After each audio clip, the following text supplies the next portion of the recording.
it comes to your team, Chelsea, I saw a report today all about Agent Palmer and how Chelsea wanting to try and help secure the signing of Ollie Watkins. Of course, when we spoke about it earlier on this morning, you get rival fans that laugh at it, and Chelsea have no pull. There's no way Watkins would leave Villa to play for Chelsea. How do you see a deal like this? I know you're not a fan of the links to Amarodian, etc., but is Watkins more the level that you want your club to be chasing? Yeah, 100%, man. 100%. I said, listen, if we bring in another striker at the minute, Terry, it has to be someone that's going to guarantee me goals, man, and has experience as well. Someone like a Solanke, a Tony, a Watkins, because right now we've still got Jackson. He done pretty well in his first season. We spent, peanuts for him, and he got over 20 GA, but he's still got to carry on improving. He's not good in front of goal. In Cuckoo, his fitness ain't great, so we can't depend on him up top. Gil at the minute, he's been signed as well. He's another young one who I believe will be quite good for us. But again, he's not, Premier League proven as of yet. So yeah, Watkins is definitely someone that I would be happy with, man. I think, Jermaine, the Arsenal fan, Terry, that I brought on the show, yeah? Yeah. I spoke about him 2 seasons ago now. I said Arsenal should be looking at Watkins. I think he's a player that Arteta would really like. And he shut it down straight away. I said, bro, it sounds funny to you because it's not a big name, but honestly, Watkins is a good player. He might not be clinical, but keep creating for him and he will get at least 3 goals out of 5 chances. You know what I'm saying? Or 2 out of 5 even. So I'll take him all day long, innit? I just don't think Villa would sell him. That's why I'm not even looking into those links at the minute. He's one of their main players. They're back in the Champions League at the minute.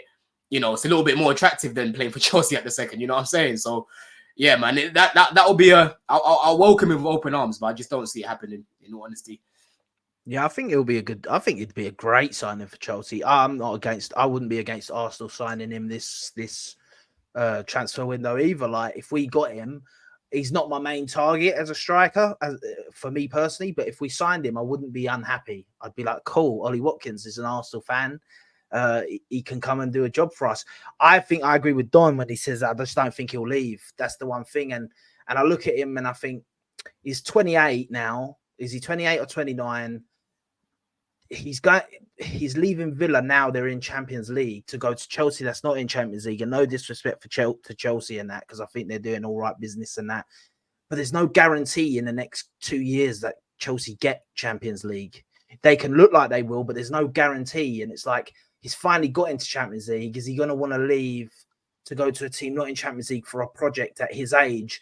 Listen, money talks. He might believe that he's the guy that will get Chelsea back into the Champions League. There's that aspect to it, because we know Champions League ain't everything. But I just think with Villa not really wanting to sell him, the only way they will sell him is if he pushes to leave. Yeah.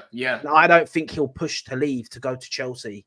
I just don't think Chelsea are right there yet to make him push. I don't think he'd be against going to Chelsea too much. I think if Villa accepted the bid, he'd say, yeah, cool, I'll go Chelsea.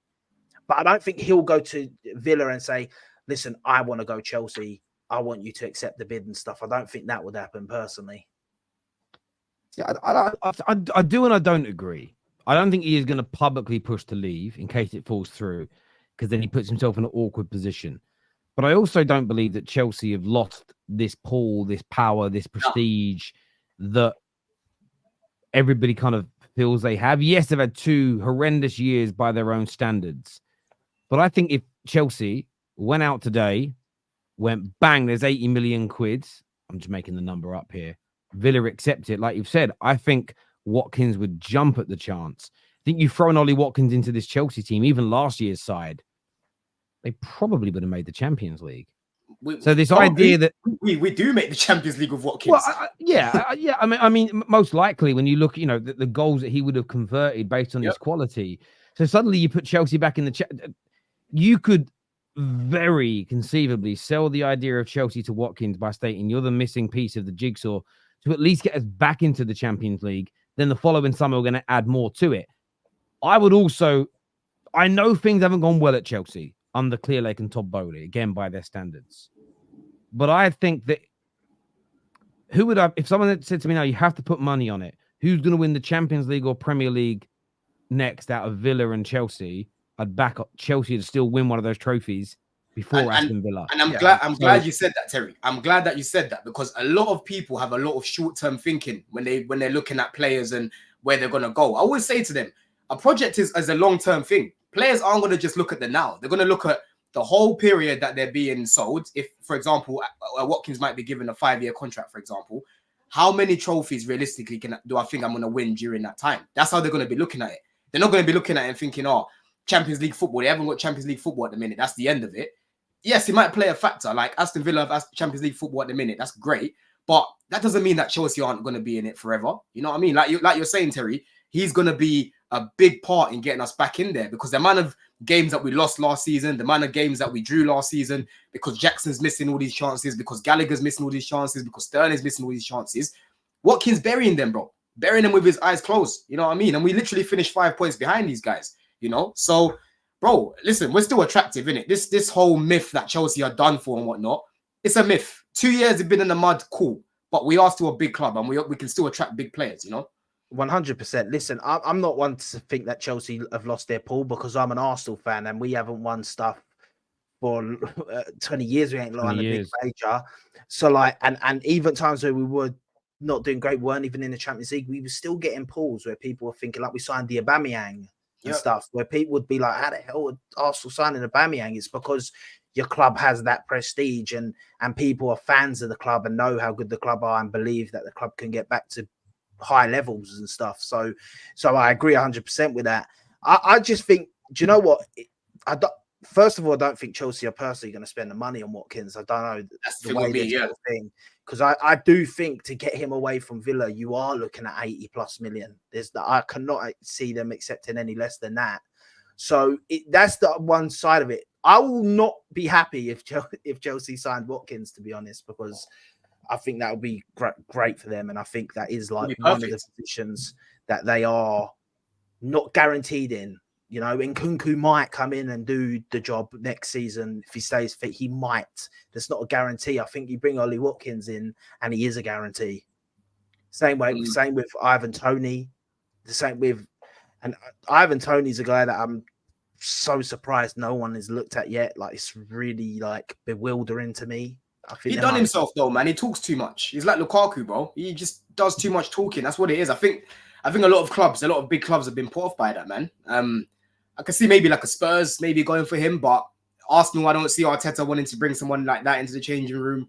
Chelsea at the minute, I don't think that's going to happen. Yeah, man, I think he's kind of done himself talking too much, man. Well, apparently Arsenal actually met up with him. Apparently the Arteta and that actually met and spoke with Tony after the meeting. They said, no, he's not for us. You see? There we go then. That's what the rumours say. But yeah, but Ollie Watkins would be a great signing for whoever gets him. If anyone goes for him, I think it'll be a great signing. Even if he went to a Man United. But I do think whether it's him, whether it's Tony, Chelsea need a bit more of that. Like when I see the Duran links, the Amarodian links, I just think you've already got Jackson. I don't get it. I really don't get it. As in, you've got someone that's raw who needs to work on their finishing. It's similar to him. You need someone that's not so raw, and that's why I like the Tosin deal. That's why I like the Dewsbury Hall deal.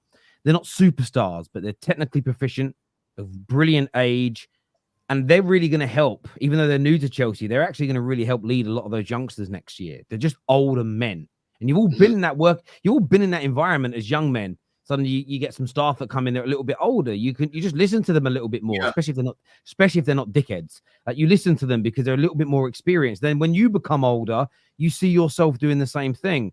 So I look at a Watkins, I look at an Ivan Toney and think if Chelsea start bringing in a few deals like that, rivals just listen. I could end up being wrong. I've been wrong about things before, but that's why I'm not sort of clowning Chelsea just for the sake of it, for some attention, some likes and some clicks and some new followers on Twitter, because I don't have this feeling just yet that they're going away. Now, if it doesn't work this year, you know, and have another really bad year, no major European competitions, financially they might be in a position soon where they can't keep attracting people because they literally can't keep affording to do this. But if you bring in Watkins or Toney with what they've already got, the new signings they've made, maybe one more attacker, it is the idea that this team is just no chance making the Champions League, no chance of improving. I find that such a weird, all banter aside, I find it such a weird take.